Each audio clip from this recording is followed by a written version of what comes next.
Là, vraiment, j'en ai marre. C'est fini.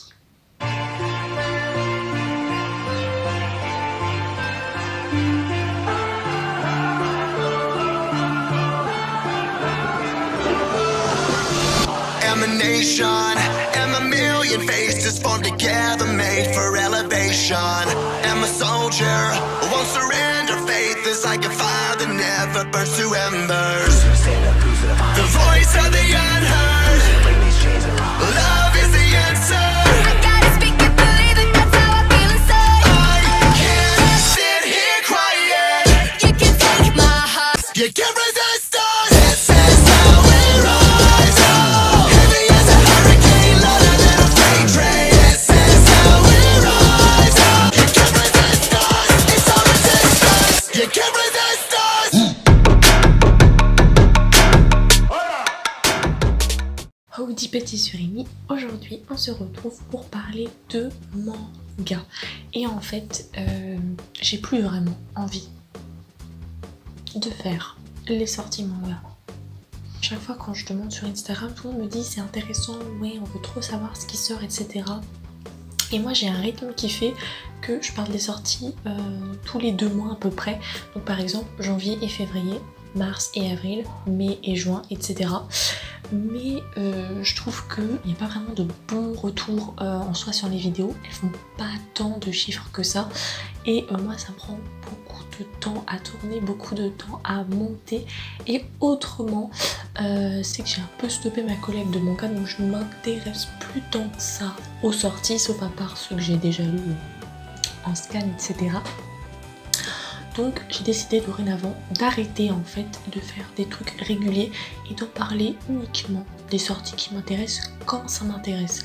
Donc de temps en temps faire une update en disant oh bah j'ai repéré tel truc, ça sort en tel mois, ça a l'air plutôt pas mal. Et puis voilà. Et je pense que ça me fera beaucoup moins de travail.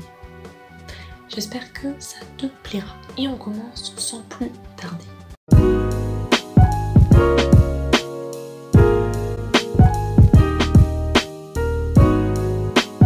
D'abord il y a Beast Complex qui fait écho à la série Beastars que j'aime tout particulièrement, même si j'avoue que je préfère le manga à l'animé, et ça va juste tout simplement explorer des relations complexes entre prédateurs et herbivores.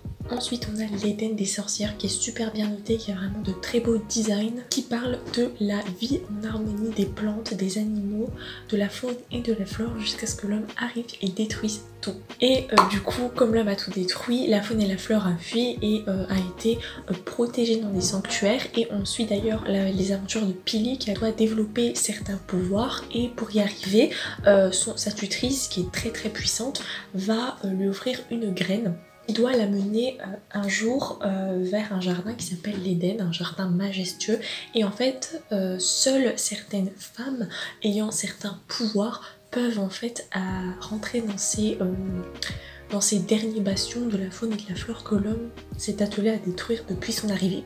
Malheureusement, vous pensez bien que ça va pas être aussi simple, il va y avoir d'autres membres, d'autres humains qui vont foutre un petit peu le boxon, notamment des hommes armés, vont tout détruire, mais Pili n'a pas dit son dernier mot puisque sa graine va donner naissance à un loup mi-animal, mi-végétal. Il y a la suite de Shaman King qui sort, alors c'est une suite slash recoupage de spin-off puisque ça fait le lien entre la saga principale Shaman King, le spin-off Zero et Shaman King Flowers qui est la suite avec le fils de Yo et de Anna. Ensuite il y a Quand sonne la tempête où on est dans une ville qui porte les stigmates d'un violent séisme en plein Japon, où on va suivre un jeune homme qui s'appelle Sakai qui va se voir confier un boulot de mafieux, ou du moins de collecteur pour la mafia locale, avant qu'un typhon s'abatte sur la ville et qu'il se retrouve embourbé dans une histoire plus sombre qu'il n'y paraît. Entre chantage et magouille, il va devoir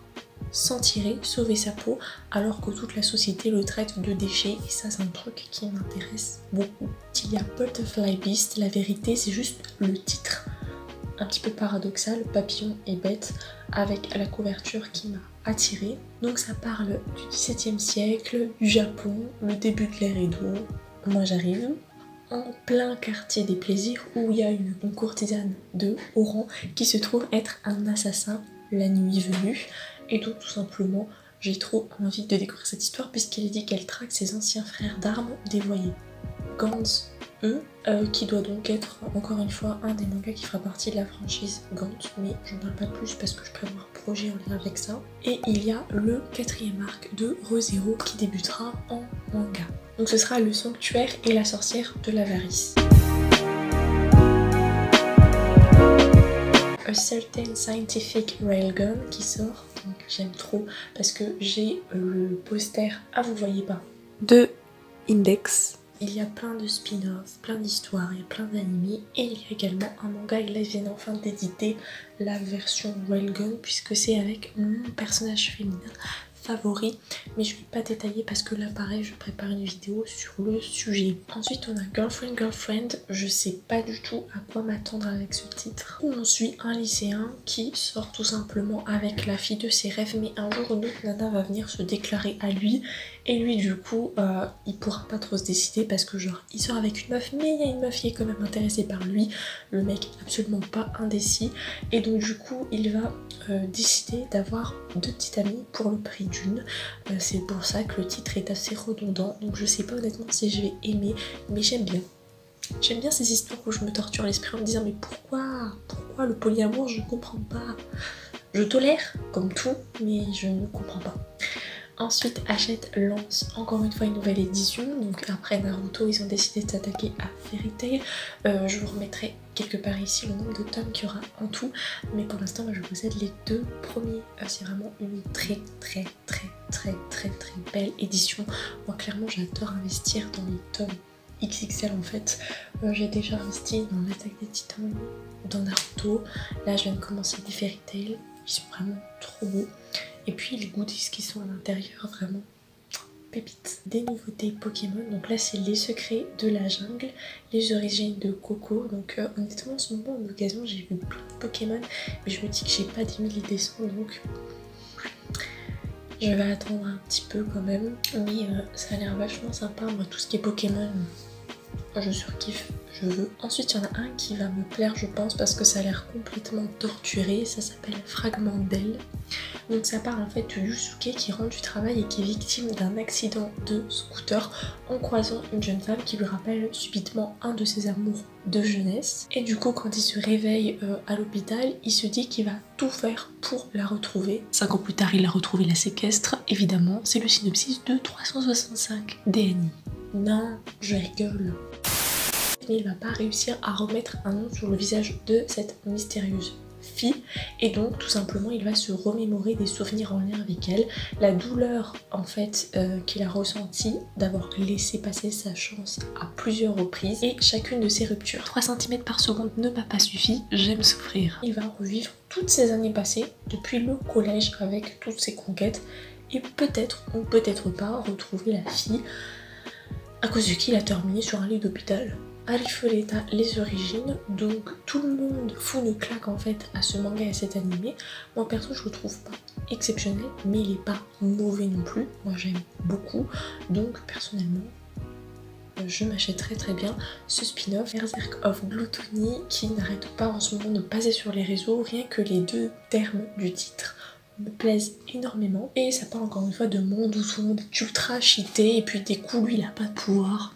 Alors faut que j'arrête avec ces analogies, mais effectivement on est dans un monde où tout le monde a plein de pouvoirs de ouf avec des compétences cheatées et justement le protagoniste a une compétence absolument inutile, la gloutonnerie, c'est-à-dire qu'il a toujours faim et il a besoin de combler ce manque. Pendant qu'il fait son taf de gardien de château comme d'habitude, il se retrouve embarqué tout simplement dans une embuscade, il va tuer un voleur et à ce moment-là sa compétence va s'activer mystérieusement et il va bouffer l'âme du voleur. Et donc du coup il va se rendre compte que quand il dévore l'âme de quelqu'un, il peut ajouter les statistiques de ses victimes aux siennes. Par exemple, si la personne était douée en arts martiaux, en bouffant son âme, il deviendra automatiquement doué en arts martiaux. Il va décider de choper toutes les compétences qu'il peut en bouffant des âmes de personnes. Mais évidemment, tout pouvoir a un coût et la lutte pour ne pas sombrer dans la folie sera longue. Parce que franchement, quand je peux être maître de l'univers, pourquoi me priver? Côté shoujo / josei, parce qu'en fait en ce moment je lis plus trop de shoujo, je complète surtout les séries que j'ai déjà en cours et aussi il n'y a pas trop de josei qui m'intéressent. Il y en a néanmoins un qui me fait vraiment de l'œil, c'est le Rakugo à la vie, à la mort, où on est au Japon dans les années 60 et Kyoji est libéré de prison pour sa bonne conduite, sauf qu'il n'a pas de famille, il n'a pas d'attache et du coup il veut devenir disciple de Yakumo qui est un grand maître de théâtre de Rakugo, tout est dans le titre évidemment, parce qu'il a assisté en fait à sa prestation lorsqu'il était en prison, il est devenu totalement fan et du coup le sensei dit ok vas-y je te prends sous mon aile même si tu viens de prison. Et que jusque là il n'avait accepté personne autant que apprenti et donc une nouvelle vie s'ouvre pour Kyoji qui va être rebaptisé Yotaro et donc il va essayer de faire perdurer cet art sachant qu'on est dans les années 60 donc ça commençait déjà à perdre un petit peu de sa superbe et donc il va être soutenu par le domestique Matsuda et également par la jeune Konatsu qui est du coup la fille d'un célèbre Rakugoka qui a été décédé en fait mais qui était autrefois l'ami et le rival de son sensei. Ensuite il y a La plus belle couleur du monde qui est quand même un bouquin épais qui nous parle tout simplement de Rucheng parce que je crois que c'est pas japonais qui est en 3ème je crois et qui fait option Beaux-Arts, un truc comme ça et qui n'est pas intéressé en fait par autre chose que l'art et attirer l'attention de Yoon qui est une élève brillante, mignonne et qui aussi est tout aussi douée dans l'art que lui. C'est surtout une histoire qui va parler en fait de slice of life et de moments de vie où t'as des ups, où t'as des downs avec tous ces aléas, tous ces sentiments et cette palette de couleurs. Je suis fière de ma blague. Ensuite il y a Les caprices de la lune et j'ai bien aimé parce que le synopsis commence par l'adage qui aime bien châtie bien et donc c'est une expression que notre protagoniste Ayumu n'a pas compris à propos de Luna et donc en fait elle va retrouver au lycée le garçon qui l'a taquiné lorsqu'elle était au collège mais cette fois-ci la jeune fille compte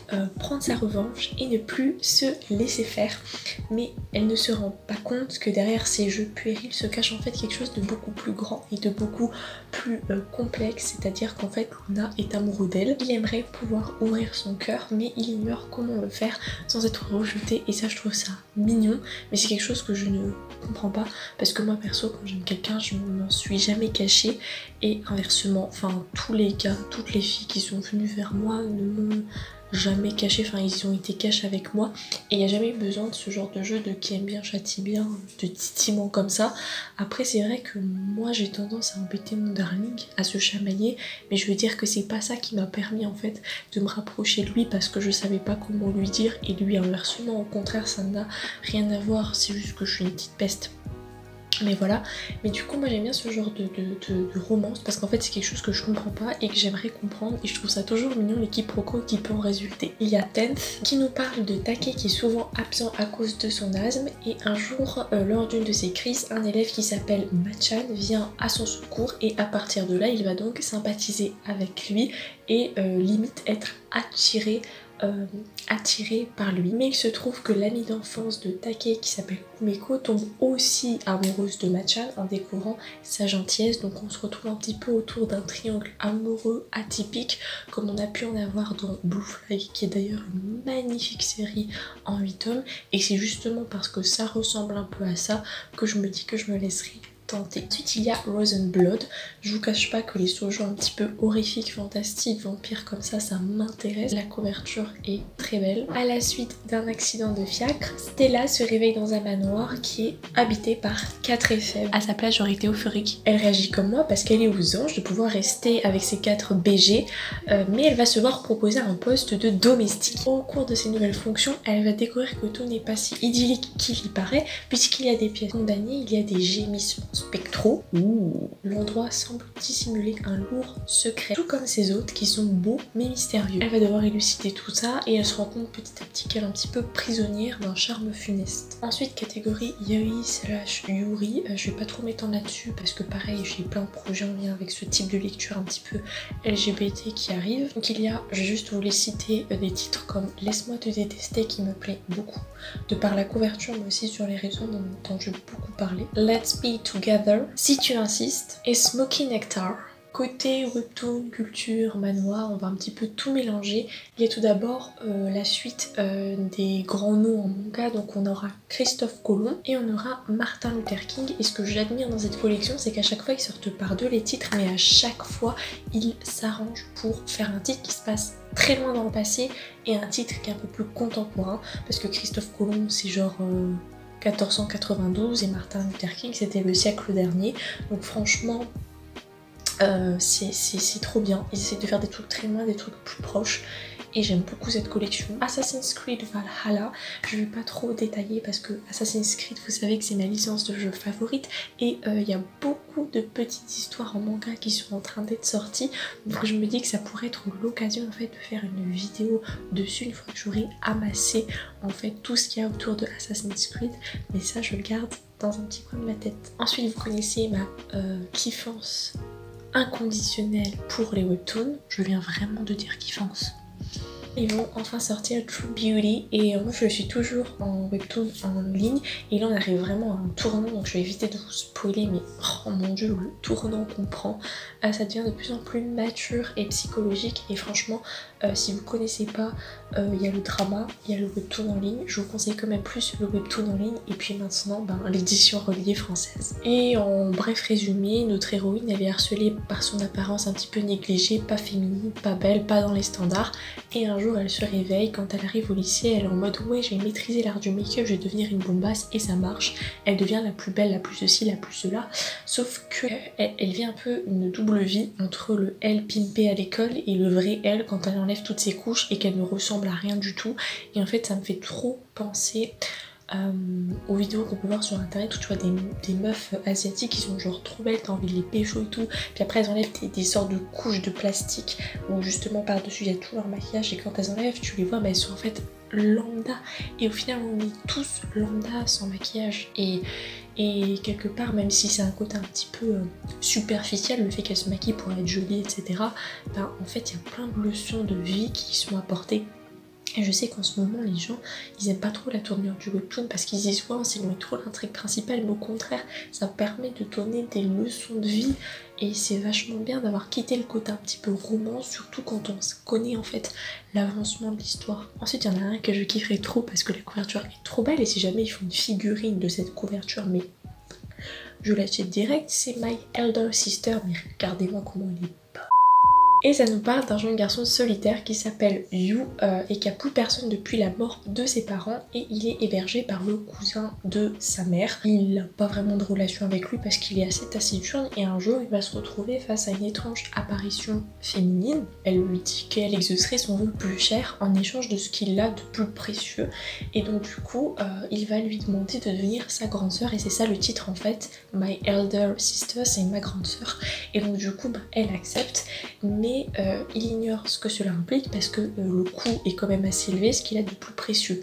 Et honnêtement je sais pas, moi si on m'avait posé la question de manière abstraite on peut peut-être dire que c'est la vie, la santé peut-être, moi personnellement j'aurais dit peut-être mon fiancé, mon chez moi, mon toit en fait, je sais pas. Il y a vraiment, franchement n'hésitez pas à dire en commentaire qu'est-ce qu'il y a de plus précieux pour vous en fait à ce jour et est-ce que vous auriez été prêt de le sacrifier dans le cas de ce jeune garçon qui malheureusement n'a personne et rêve d'avoir quelqu'un, avoir une famille. Voilà, j'espère que cette vidéo t'aura plu, si c'est le cas n'hésite pas à mettre un petit pouce bleu, à t'abonner ça fait toujours plaisir et à me dire en commentaire quelles sont les sorties à venir qui te plaisent et pour lesquelles tu vas craquer. Passe une bonne journée, passe une bonne soirée, ciao. 私も骨はどうせ砂と化して